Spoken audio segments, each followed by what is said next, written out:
merentalkan jabatan kekuasaan kepada para pengusaha dan minta fee.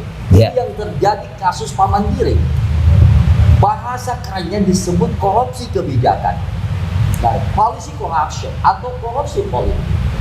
Nah, korupsi kebijakan ini tidak bisa dilakukan seorang diri kecuali orang itu punya kekuasaan dan bisa berkolaborasi dengan kelompok bisnis. Ini kan banyak kan tudingan, artinya terhenti. Masa orang yang tidak berwenang dikasih uang? Iya.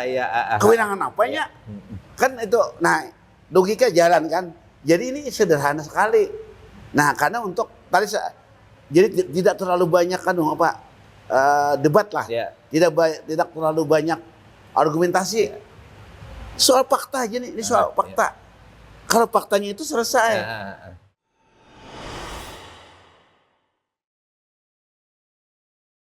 Ya, nah ini kita karena nih Pak Proplah, kita ini sekedar bincang-bincang aja lah. Jadi bincang-bincang mengenai berbagai hal. Kalau biasa kita kan dipandu, nah sekarang kita mungkin santai aja lah. Apa kira-kira acara bebas? Apa istilahnya tuh? Bincang apa adanya atau bincang sesuai dengan apa yang kita anggap penting. Nah ini kita hari ini kebujuran dulu nih sudah 10 hari lebih kebetulan kada di Banjarmasin lagi dapat tugas keluar kota. Persis pada saat di luar kota itulah menerima kayak semacam informasi terkejut lah mengenai OTT kemarin yang di hari Minggu kalau tidak salah lah. Kejadiannya Hari Minggu itu kami kebetulan pada saat itu dari perjalanan lagi di Malang. Nah, lagi di Malang mendengar berita itu merasa bahwa ini kayaknya seperti tsunami ini kan di Kalimantan Selatan nih kan. Apalagi sebelumnya kan persoalan yang terkait dengan UMM, kemudian persoalan yang kemarin ibu siapa yang dengan kepala dinas. Ya. Nah, kemudian yang ini puncaknya nih pada saat OTT itu. Nah, kemudian ini kan prosesnya kemudian pada saat ini juga pas bertepatan dengan proses pilkada. Kalau tidak salah malam ini ada debat. Nah, kira-kira kayak apa tuh kisah entah debat entah kelanjutan OTT ini kayak apa nih menurut Prof Hadin? Jadi kita kalau runut tadi kan mau runut lah. Jadi kalau ibarat teh panas besar tanpa gula. Nah, aku teh panas ya. Tanpa gula. Jadi kalau biasa di kampung lah. Kalau banyak musibah, nah kita tuh sedang apa namanya lah? Introspeksi diri atau muhasabah? Ada bukan itu tulak bala. Oh, tulak bala. Apa namanya? Pak, apa namanya tulak bala atau apa? Tulak bala atau apa? Ruat. Beruat benua apa? Benua. Lain. Ditampung tawari lagi lah apalah itu bahasanya. Ini harus ada cendekiawan harusnya di sini. Itu jadi kan kayak inilah dalam agama. Allah tidak akan menurunkan bala kalau penduduk itu beriman beriman. Baik-baik aja lah. Baik-baik aja. Jadi ini tanda-tanda bahwa banyak maksiat yang sedang terjadi di negeri kita. Termasuk di wadah kita nih lah. Di wadah kita nih, kan beruntun nih. Iya. Musibah ini beruntun. Nah, sudah saatnya kita menghimbau lah, ya para ulama, para tuan-tuan guru, mengajaklah kita untuk bertaubat. Ya, taubat masal ya lah. Taubat masal. Nah, sampai introspeksi diri. Itu kan dalam agama kan gitu. Apalagi nih Pak Propla nih, kalau ada salah nih, berdasarkan informasi yang kami terima pada saat itu, salah satu yang kena OTT itu kan termasuk orang yang dekat dengan apa urusan apa yang terkait agama lah, seperti itu. Jadi kan memang ini apa kondisi yang memang menyentuhkan kita. Sisi lain kan kita mengalami beberapa kali kan sebenarnya KPK ini kan ada di Kalimantan Selatan nih kan 5 katanya. 5. Pertama dulu masalah di Kabupaten Tanah Laut lah. Yang di Bali dulu kan, di Bali. Yang kedua PDAM di Banjarmasin. Yang ketiga di Barabai. Yang keempat di Amuntai. Yang kelima di provinsi di Kalimantan Selatan. Nah, ini kita mulai agak sedikit masuk ke dalamnya nih Pak Prof. Kalau kita melihat kasus kita ke OTT dulu Pak Prof lah. Nah, kalau kita melihat ke kasus OTT itu kan ada tiga kemungkinan tuh 3 aspek yang terkena tuh. Pertama dampaknya pertama dampak dari segi hukum. Yang kedua dari segi sosial politik. Nah, ini kita menunggu Pak Wahid penting di sosial politik nih, beliau masih menyantap pisang. Nah, ketiga nih aspek dunia usaha. Kenapa jadi dunia usaha? Karena kan yang terkait itu kan dengan perjanjian proyek konstruksi itu, di usaha di jasa konstruksi. Sebenarnya kenapa? Ini tentu 3 persoalan ini kan ada semacam terhubung, dan itu seolah-olah selalu terjadi seperti itu. Misalnya pada saat kita melihat kecuali yang di Amuntai, yang beda itu yang di Plehari. Nah, Plehari kan kasusnya tidak kasus proyek kan, tambang kan, ada izin lah. Nah, kalau yang di Banjarmasin tidak lepas juga sebenarnya dari persoalan proyek juga kan, ada aturan yang akan misalnya membangun embung dan sebagainya dulu kan. Nah, kemudian yang berikutnya itu terkait dengan masalah di Barabai dan Amuntai juga proyek. Yang terakhir adalah terkait dengan yang masalah yang kemarin itu, yang hari Minggu itu. Nah, itu mungkin gimana tuh Pak melihatnya dari aspek mungkin ini kan masih panjang nih persoalan hukumnya nih kan. Apakah dengan kondisi ini, kita kan bicara kondisi, kita harus melihat kondisi negeri kita nih lah, bahwa hukum di negeri kita nih kan tidak mau kita hipotesiskan bahwa itu sesuatu yang memang lagi bermasalah. Karena begitu mudahnya kadang hukum ini ya diistilahkan tuh kan, ke atas dia tumpul, ke bawah dia tajam. Nah, ini seperti apa melihat kondisi kita terkait dengan yang OTT ini tadi. Jadi kan dari sudut hukum lah, kalau kita mengusut kasus itu dari perbuatan asalnya, misalnya tentang pengadaan lah. Nah, lalu kita terisik bahwa ada pelanggaran di pengadaan, itu agak susah. Dan itu akan susah, kemudian para pelaku akan berusaha bisa menghindar. Iya. Nah, karena itu ini mungkin KPK ini kan, ya saya kan kemarin bilang memang sudah ada sudah ada informasi, bahkan sudah ada keganjilan yang ada dalam satu pemerintahan itu. Oh, jadi prosesnya panjang. Nah, jadi dia langsung yang paling sederhana tapi telak gitu kan. OTT itu kan cuma suap aja.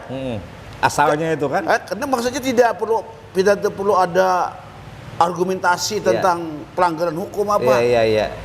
Problemnya cuma itu aja sebenarnya. Cuma suap itu aja. Tapi dari suap dia berkembang, lalu dikembangkan seperti itu. Lalu kan suap itu kenapa kan? Jadi kalau ini kan suap proyek tadi kan. Lalu di situ timbul banyak kesalahan, misalnya soal HPS yang direkayasa, soal e-katalog yang tapi itu kalau itu kan persoalan klasik lah dari dulu lah. Gayanya aja yang berubah kan. Tapi itu agak susah nanti. Tapi ini diambil yang sederhana, dan ibarat itu skakmat langsung lah. Iya, skakmat langsung. Jadi ibarat itu duduk lah kalau kita belajar tentang hukum pidana, suap ini yang paling sederhana. Kan sederhana membuktikan ada uangnya, ada diserahkan, ada yang menerima, ada yang memberi. Dan itu kan pakai logika pasti. Nah, ini kan soalnya di dalam KUHP tuh pasti ini orang yang berwenang. Ya. Pasti ada kaitan orang yang berwenang. Jadi ini kan banyak kan tudingan, artinya terhenti masa orang yang tidak berwenang dikasih uang. Iya. Kewenangan apanya? Kan itu, nah logika jalan kan. Jadi ini sederhana sekali. Nah karena untuk tadi jadi tidak terlalu banyak kan debat lah. Ya. Tidak terlalu banyak argumentasi. Soal fakta aja nih, ini soal fakta. Kalau faktanya itu selesai. Jadi sebenarnya sudah tidak bisa dilakukan apa-apa lagi yang terkait dengan itu. Jadi sekakmak, nggak sekakmak. Nah ini Pak Wahib nih. Ini kan sudah terjadi kan? Sudah terjadi. Kalau kita belajar kasus yang terdahulu kan, yang bupati pertama, kedua, yang misalnya yang ini kan yang di Amuntai kan tidak langsung tuh. Tidak langsung. Sama. Ini kan artinya berproses ya. Nah kalau di sini kan kelihatannya berproses juga dengan kalau dari ini. Nah, sama kasus Amuntai. kasus Amuntai. Cuma problemnya ini bukan problem kan yang menjadi pertanyaan yang perlu kita bicarakan ini sebenarnya. Ini dampak politik nih kan. Nah, kita walaupun lepas kita masih belum tahu apakah misalnya si pejabat yang ada Pak Gubernur mungkin ya, gubernur yang saat ini memperadilan lepas beliau ini nanti salah atau benar, ini kan berdampak terhadap pertarungan perpolitikan yang malam ini nanti berdebat deh. Nah lalu seperti apa sebenarnya ini respon masyarakat terkait dengan kasus ini, karena ini kan ada hubungan antara misalnya saya tadi kan pas di mobil kan jalan melihat spanduk di dalam kurung bini Paman Birin misalnya seperti itu. Itu seperti apa tuh Pak Wahib melihatnya? Saya. Sebagai ini dalam tataran politis ya, dalam ilmu politik pengaruhnya terhadap pemilihan, terhadap daya kemampuan akhirnya untuk bertarung menghadapi pesaingnya seperti itu. Oke, assalamualaikum warahmatullahi wabarakatuh. Waalaikumsalam. Sudah kenyang lah makannya. Lempeng sambil dipakai, kita santai aja. Selamat sore kawan-kawan pemirsa TV Jejak rekam. Pada sore hari ini kami bersama Profesor Dr. Hadi Mujad, pakar hukum dan Universitas Lambung Mangkurat, Berbincang gitu. dan sahabat saya Dr. Insinyur Subhan Syarif, seorang akademisi, seorang pengusaha, seorang pengamat politik, Seorang gado-gado berarti. Oke. Ini tema yang menarik, pemirsa. Bicara soal dinamika perpolitikan lokal di Kalimantan Selatan, bagaimana membaca kasus OTT ini dan sudah menjadi perdebatan diskursus pada level lokal dan nasional. Saya ingin melihat kasus ini itu tidak berdiri sendiri. Saya ingin menggunakan teori relasi kuasa. Wah, ini berat sudah ya Pak Broto ya. Katakanlah OTT ini dan melibatkan penguasa daerah kemudian pengusaha. Jadi ada relasi kuasa antara penguasa dan pengusaha. Kalau kita melihat fenomena seperti ini bukan hanya terjadi di Kalimantan Selatan, ini fenomena sosiologis, fenomena hukum yang terjadi di negeri. Artinya Pak Wahib nih kayaknya nih yang ada nih kena sial aja nih lah. Ini semua terjadi. Itu dampak dari sebuah proses demokrasi yang kapitalistik dan oligarkis. Demokrasi kapitalistik yang sangat liberal di Indonesia pasca rezim Orde Baru, bahkan lebih liberal dari USA Amerika. Indonesia salah satu negara yang paling liberal dalam praktik demokrasi pasca tumbangnya rezim Orde Baru. Karena nuansa perpolitikan di negeri ini yang berbiaya tinggi, high cost demokrasi, tentu saja intervensi kepentingan para pengusaha, para cukong, para bohem, para bandar politik, para kacung-kacung pilkada, para mafia pilkada, dia still akan terlibat melakukan investasi politik. Spend a lot of money for head local election. Apa yang terjadi? Kepala-kepala daerah yang bertarung dalam arena panggung pilkada, mau tidak mau, suka atau tidak suka, akan mengeluarkan biaya politik yang sangat tinggi, ditambah lagi pragmatisme instan masyarakat politik di Indonesia. Saya tidak ingin menjudge salah seorang siapa yang salah dalam kasus OTT ini. Semua ini korban dari sebuah sistem kekuasaan oligarki dan kapitalistik yang dikonstruksi oleh rejim-rejim, khususnya partai politik. Kalau saya ditanya akar persoalannya di mana semua ini terjadi, saya akan mengatakan the root of the problem, akar persoalan dan semuanya ada pada partai politik.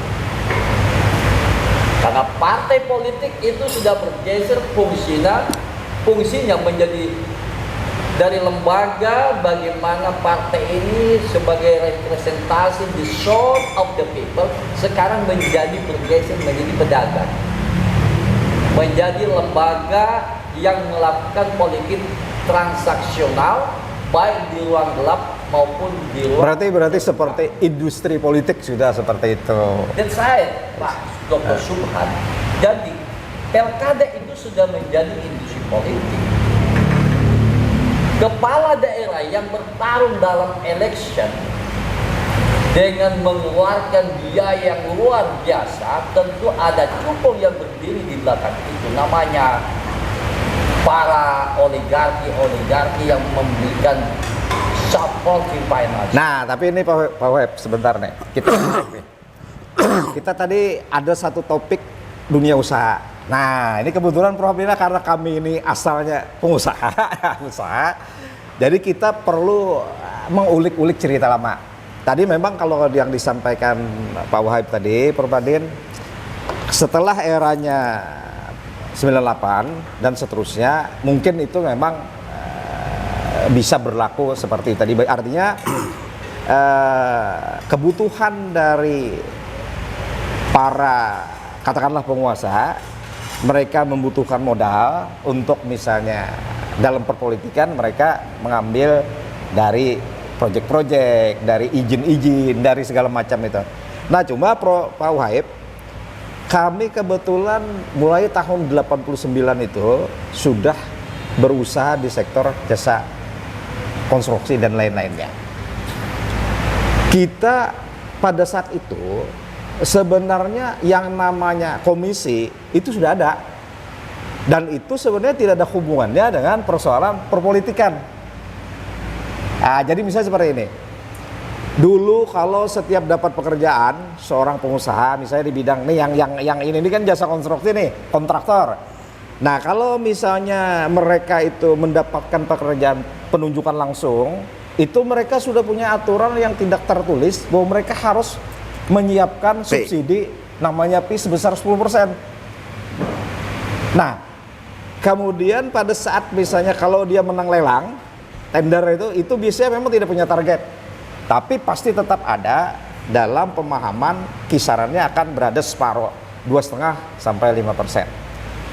Proses ini berjalan. Kalau di era Pak Harto, jangan berani-berani untuk bicara itu. Pejabat atau siapapun, tidak ada pernah berani meminta dan sebagainya. Tapi dalam prakteknya memang ada semacam kebiasaan yang tidak tertulis dari pengusaha itu untuk membagi itu tadi. Problemnya itu kan terjadi pada saat politik mengeksploitasi mereka, dunia usaha ini untuk diambil sekuat-kuatnya sebagai tadi permodal yang sebagai Pak Wahab. Tapi akan kemudian berkembang lagi menjadi bahwa ternyata karena mungkin melihat pengalaman ini, oh berarti sebenarnya dunia usaha itu memerlukan industri politik untuk bermitra supaya ini bisa langgang permainan ini. Nah, lalu yang jadi masalah kita saat ini nih, dulu itu ternyata lebih baik berarti dibandingkan saat ini. Gimana Pak Prof? Karena pengalaman kita dulu nggak pernah kita misalnya nih diminta untuk membiayai atau menyumbang untuk pertarungan politik si ini. Atau misalnya dulu dewan-dewan itu aja nggak pernah ada kok. Kemudian aparat terkait juga nggak pernah ikut bermain di dalam itu. Kalau sekarang kan semuanya lengkap nih. Sebenarnya kasihan loh Pak Waib, dunia jadi gini, usaha. dulu itu ini banyak tuduhan lah. Ada korupsi tapi terpusat. Pemerintah pusat. Tuduhannya itu. Tuduhannya kan. Nah, di daerah-daerah itu artinya secara kelembagaan, secara perorangan, selain yang terpusat itu tidak berani. Nah, sehingga kualitas itu terjamin. Jadi kan pada saat itu mereka yang berkualitaslah yang tampil. Dan tidak mempertimbangkan soal finansial. Jadi tidak bisa mengandalkan bahwa dia kaya lalu tampil, nggak bisa. Jadi pemimpin karena kaya tuh nggak bisa. Jaminan. Nah, begitu terjadi demokratisasi, ini dilepas, pusat lepas. 98 itu kan. Dikira ini kan masyarakat yang menuntut supaya perubahan, jangan ada lagi apa namanya kekuasaan sentral katakanlah. Bukan itu, korupsi itu. Korupsi ya. Dikira ini kan KKN lah. Rupanya menyebar ke bawah. Jadi korupsi zaman era reformasi itu lebih luas, lebih gila daripada era Orde Baru gitu. Orde Baru kan terpusat kan. Ya. Nah, itulah sebabnya. Disinilah akhirnya yang menang itu yang punya kemampuan, yang menguasai industri perpolitikan tadi akhirnya. Jadi yang kapitalis tadi kan menjadi kapitalis. Jadi kapital. Jadi mereka yang punya kapital lah yang menguasai politik. Akibat mendemokratisasi pemerintahan. Tadi kan asalnya kan terpusat kan. Nah, sekarang kalau dunia usaha, Pak Waib, dunia usaha itu informasi terakhir pada saat kita masih aktif di organisasinya pengusaha, informasi yang terakhir di tahun 2021 itu sudah modelnya belah semangka. Jadi kalau mereka dapat kontrak 100 juta, dipotong pajak segala macam, itu dibagi 2 untuk yang konsultannya. Lah kalau kontraktornya tergantung kesepakatan, rata-rata sudah berada di atas 10%. Nah, jadi kan memang dalam pengalaman kita melihat sebenarnya pada saat dulu pemilihan itu ada di dewan yang hanya apa istilahnya itu hanya punya wewenangnya di DPR, itu tidak separah pada saat dilepas ke masyarakat. Karena pada saat dulu di era Pak Harto itu kan, begitu dia hanya dewan memilih, maka tidak ada istilah duit yang terlalu habis-habisan. Ada batasan-batasan tertentu, artinya permainan itu tetap ada, tapi dalam batas-batas yang memang tidak menjadi semacam industri itu tadi. Nah, jadi ini kan kira-kira langkah yang harus dilakukan menyikapi ini seperti apa? Yang paling penting kan itu, karena kan kalau ini selalu berlanjut segala macam, kita kan tidak pernah selesai-selesainya. Apalagi kalau kita melihat misalnya susunan kabinet yang sangat banyak sekali yang di eranya yang sekarang ini, kira-kira harapannya untuk merubah itu seperti apa? Kan jadi ini juga kita nih kan. Saya ingin melanjutkan yang terpotong tadi. Ini kan persoalan namanya politik and business relationship, dan itu sangat terstruktur di dalam dinamika politik. Kepala daerah yang terpilih akan menjadi sandra para pemilik modal, sehingga kebijakan-kebijakan yang terkait dengan infrastruktur, pengelolaan sumber daya alam ini menjadi sebuah lahan politik transaksional antara pengusaha dan penguasa. Nah, kepala daerah yang terpilih dengan biaya yang sangat tinggi, dia akan merentalkan jabatan posisi kekuasaan. Dalam ilmu ekonomi politik disebut namanya rent seeking ekonomi, berburu rente. Apa yang disebut rent seeking ekonomi, merentalkan jabatan kekuasaan kepada para pengusaha dan minta fee. Ya. Ini yang terjadi kasus Pak Mandiri. Bahasa kerennya disebut korupsi kebijakan. Nah, policy corruption atau korupsi politik. Nah, korupsi kebijakan ini tidak bisa dilakukan seorang diri kecuali orang itu punya kekuasaan dan bisa berkolaborasi dengan kelompok bisnis. Khususnya orang yang membantu di dalam proses pilkada. Apa yang terjadi, kasus-kasus yang terjadi di kasus OTT? Ini adalah korupsi kebijakan. Menggunakan kekuasaan posisi jabatan untuk merentalkan jabatan berburu fee atau rent seeking atau rente. Ini namanya rente, itu saudara kandung dengan korupsi. Nah, itu sepupu aja. Nah, cerita ini ingin menjelaskan bahwa semua ini terjadi karena proses demokrasi yang berbiaya tinggi, ditambah lagi kelakuan partai politik yang sudah menjadi pedagang dan sudah menjadi oligarki. Ini persoalannya Pak Dr. Sultan. Jadi di partai politik nih Partai intinya politik. partai politik. Nah sekarang harusnya apa kira-kira yang dilakukan terhadap partai politik? Prof Hadin gimana nih? Ya. Partai politik. Oke. Coba kita lihat rekrutmen di partai politik. Partai politik itu hanya care dengan calon kepala daerah yang memiliki kantong tebal walaupun otaknya tipis, kalau perlu otaknya setengah. Iya. Tapi dia punya kantong tebal. Ya. Jadi ada memang cari anekdot di kita itu monyet pun kalau punya duit banyak dicalonkan bisa jadi. Bisa jadi. Nah cuma yang menarik nih tadi disebutkan partai politik. Nah sekarang pertanyaan ke Prof Hadin nih paling penting. Partai politik itu kalau menerima duit-duit sebetulnya masuk kategori apa itu? Kan gini kan. Nih misalnya saya kan bercalon. Lalu saya ini kan dapat duit dari macam-macam nih. Nah misalnya seperti ini dah. Misalnya saya bercalon, saya ini incumbent misalnya bercalon, tapi saya mengumpulkan duit ini dari kesepakatan yang disampaikan Pak Wahab tadi dengan pengusaha ini, pokoknya dia menyetorlah ke saya gitu kan. Lalu saya setorkan ke partai politik. Ya. Ternyata saya pada saat ini memang ada yang saya setorkan, tapi saat saya mau menyetor kedua saya ketangkap. Itu bagaimana status partai politik? Ini penting artinya apakah ada peluang partai politik untuk termasuk diadili KPK kan seperti itu kan? Jadi kan di dalam hukum administrasi memang partai politik kan apa lembaga publik. Ya. Nah, jadi dia berpotensi juga untuk melakukan pelanggaran-pelanggaran tindak pidana korupsi. Nah, cuma kan dalam hukum administrasi dikenal ada tanggung jawab jabatan, ada tanggung jawab pribadi. Nah, bagaimana cara membedakan ini tanggung jawab jabatan, ini tanggung jawab pribadi. Nah, jika yang pemegang ketum kah atau organisasi pengurus organisasi di partai, jika dia bekerja atas dasar ADART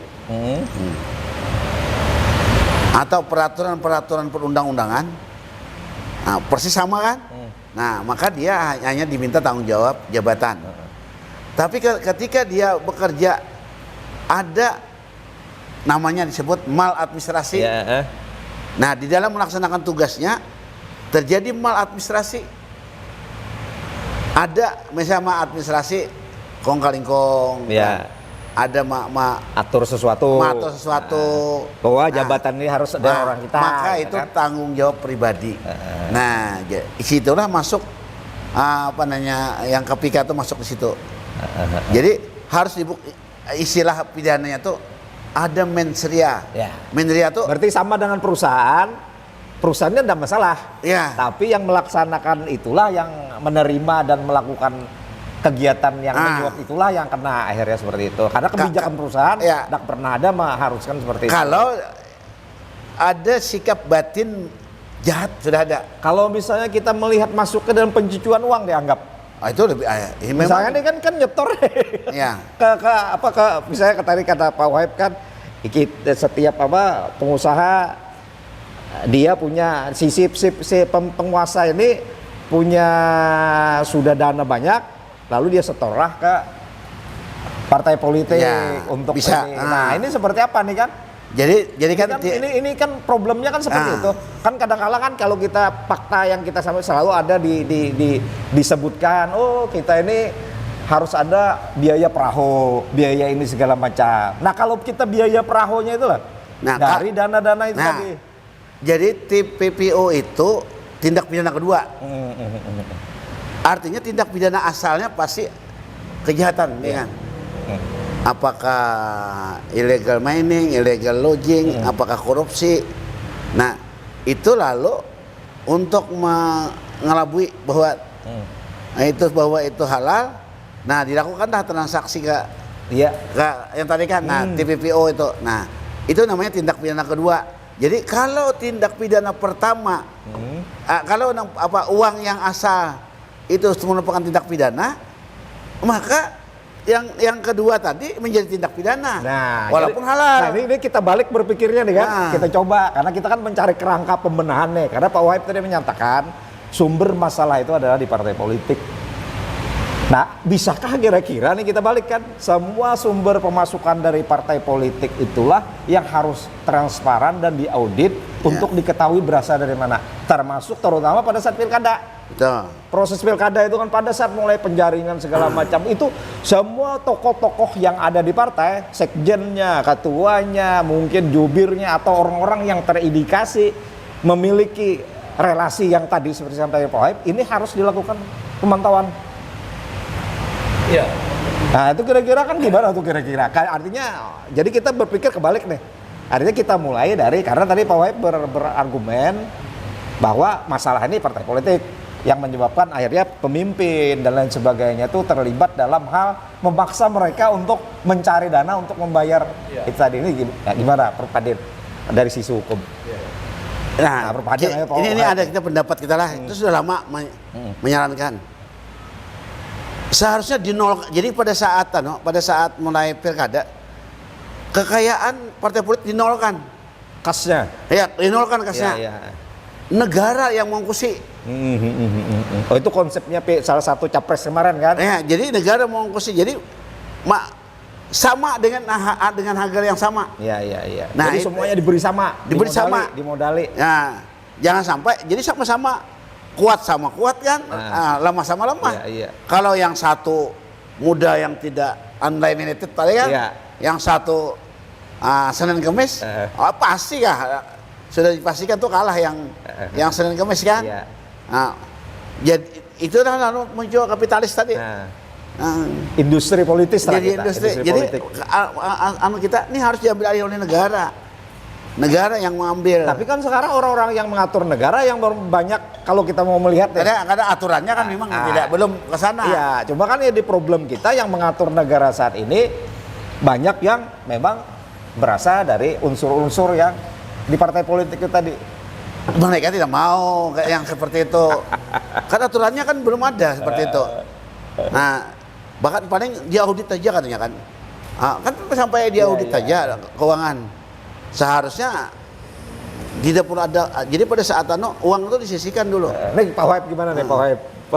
Itu kan industri politik kan. Saya ingin melanjutkan bertemunya kepentingan pemilik modal, politisi atau kepala daerah akan melahirkan namanya politik patronase bisnis dan politik patronase. Nah, politik patronase ini itu diproduksi dalam proses pilkada, maka terjadilah namanya kroni kapitalis, kroni bisnis.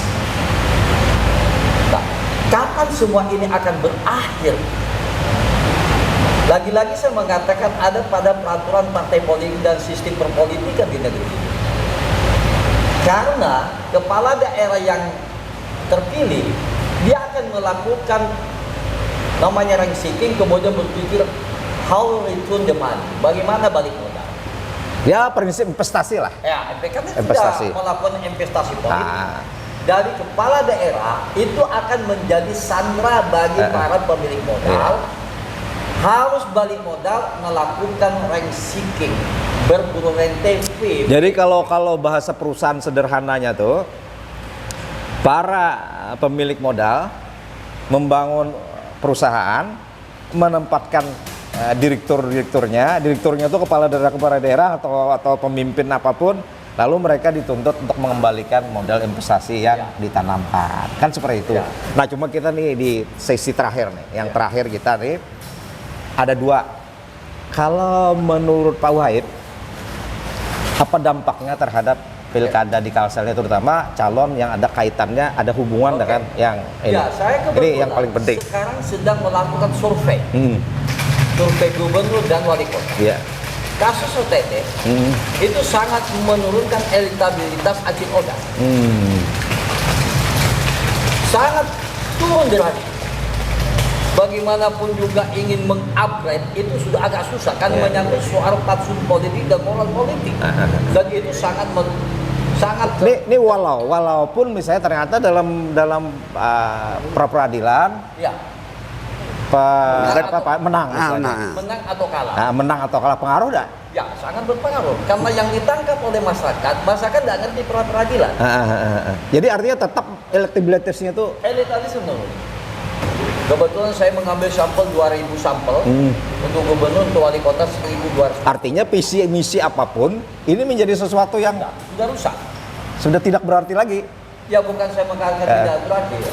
Tim sukses harus jungkir balik lebih maksimal lagi. Membalikan satu trust politik publik. Nah, sekarang kan kita paham nih, menyadari bahwa tadi kan kita kembali bahwa publik kita ini kan, masyarakat kita ini kan lebih banyak menunggu serangan Fajar dan sebagainya. Adakah pengaruh itu untuk merubah itu tadi? Nah ini lagi masalahnya. Saya bilang mengapa semua terjadi seperti ini, kan juga masyarakat sangat pragmatis. Kasus OTT ini, saya memulai pembicaraan saya bahwa itu tidak berdiri sendiri, tidak berada dalam sebuah ruang hampa. Ada proses-proses transaksional, ada ruang-ruang gelap yang ditransaksikan soal hubungan penguasa dan pengusaha, relasi bisnis dan pejabat daerah.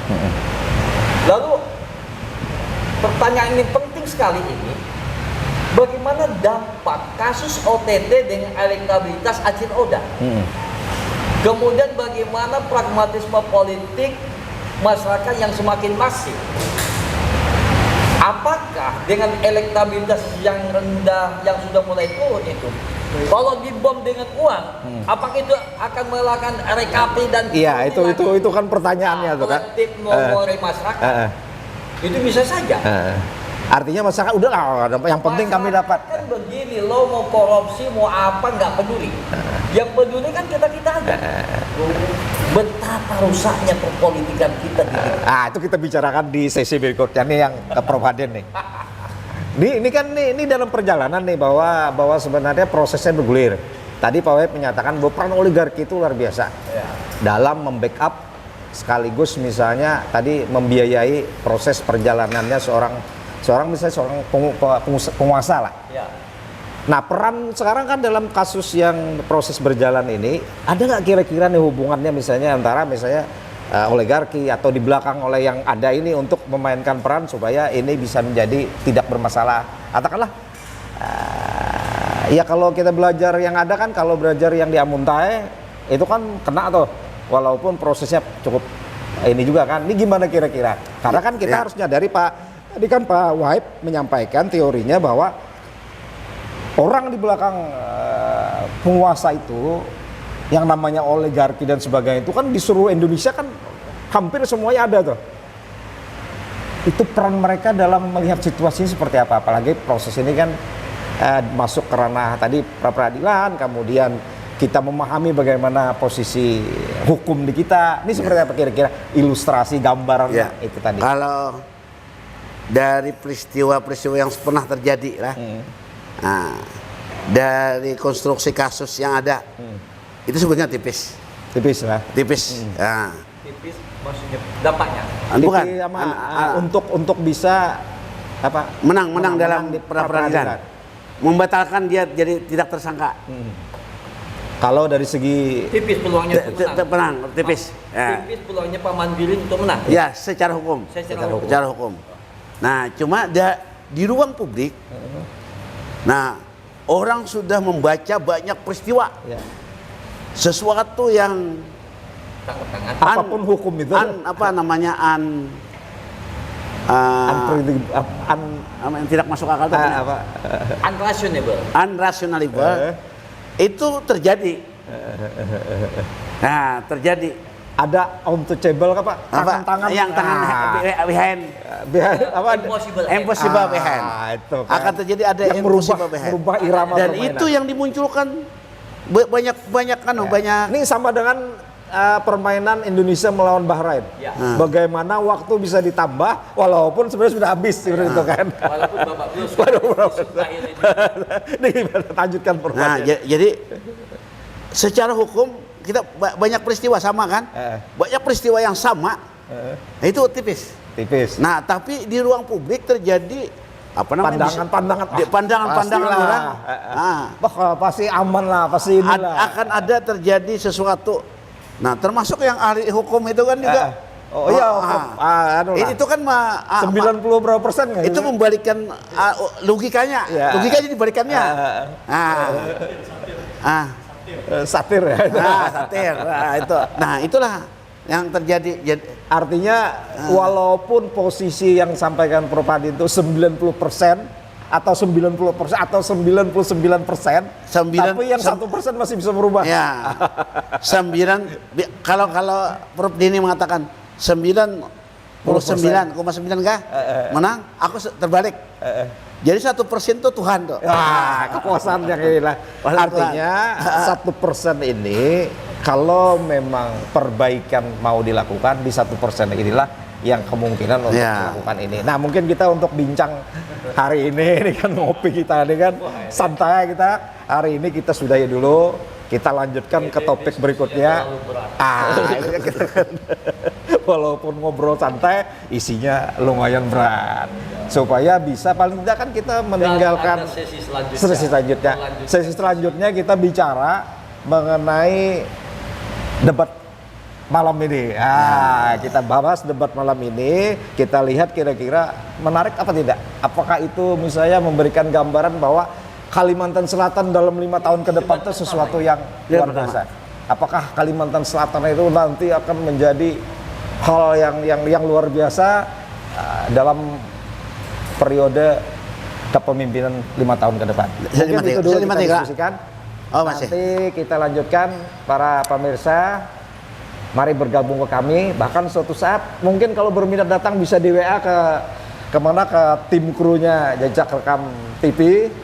JR News Co.id, silakan hubungi, tawarkan atau ajak, atau kalau berminat bergabung silakan hubungi nanti di WA di pesan di sana, pesankan bahwa kami ingin membawa isu tertentu, masalah tertentu, ikut berdiskusi di dalam forum kami ini. Silakan sampaikan, nanti Prof Hadin, Prof Wahib dan lain sebagainya akan bergabung. Demikian, wabillahi taufik, wassalamualaikum warahmatullahi wabarakatuh. Waalaikumsalam.